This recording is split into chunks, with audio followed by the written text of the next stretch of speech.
on the discussion about campaign financing and the regulations that IEBC then seeks to implement.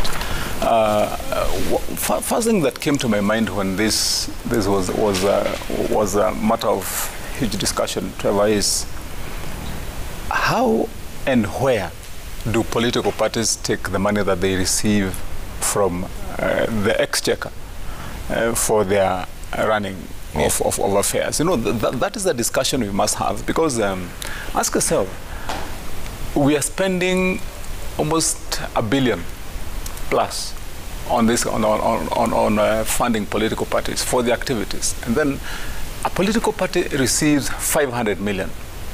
If you wanted to have control over how much is going to be spent, wouldn't the first step being to unbundle, roll out, and extend this law to require that funding for political candidates within a party comes from this kitty?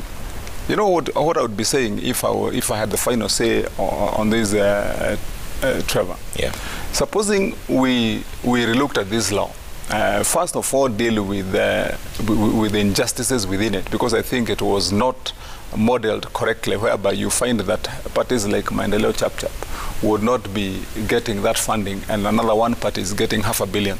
I don't think that would necessarily be the way to look at it. There must be other parameters to be introduced to ensure that when you have a registered active political party, there would be a scale that is extended to ensure that within its own functions and size, that political party still gets substantial funding. Yeah. And such that you would be saying that if KANU, Jubilee, whatever, all those parties have been allocated so much, then give us an expenditure plan. That expenditure plan would require you to have also how many candidates are you sponsoring and how much funding are you having set aside for those candidates. And then you'd then have some sense and format of saying that you can have the reins within your hands of determining how much then that is going to be spent. Otherwise, you see what happens, and this is the reality, Trevor. All this is just hot air. It's just talk. I mean, who will be out there in the field with a calculator? Yeah. You know, and punching numbers every morning when I wake up to go and campaign in Kiambu and wherever, and Makueni and other places, that this is how much you spent yesterday, this is how much you spent today. I mean, nobody. This is just big talk.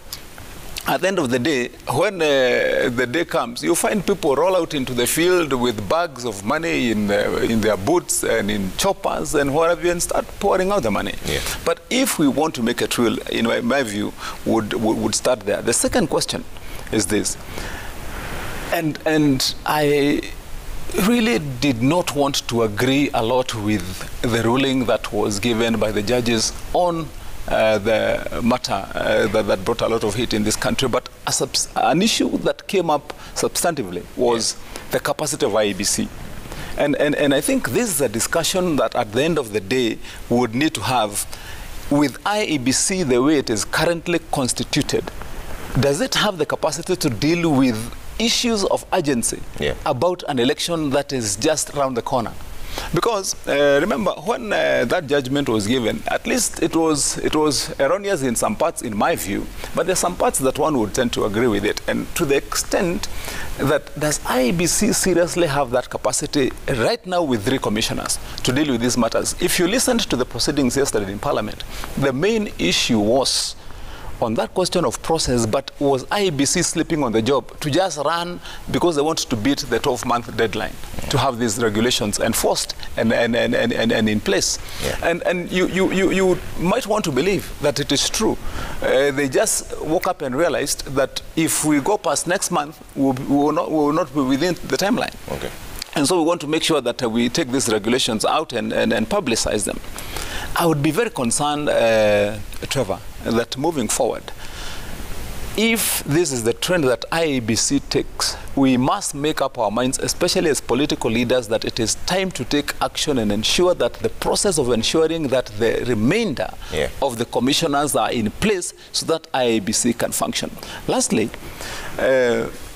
you also have to be real with the numbers. You know, they said numbers don't lie. Yeah.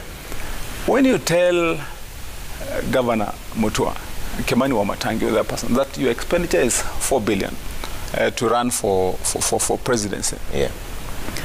Where do you expect this money to come from? Where do you expect it to come from? Because, you know, I'm saying this with this in mind, Trevor, the main purpose of introducing these regulations is to, in quotes, have a level playing field. But that again boils down to the same thing about talk.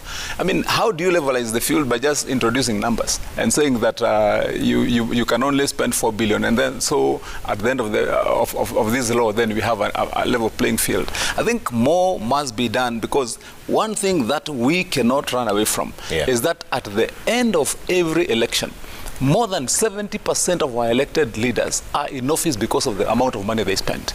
Not because of the agenda, not because of what they can do for the people, not because that they have a robust and a proper manifesto that is clear on what they will be doing for the people of this country when they get into office, but how much money were they able to dish out?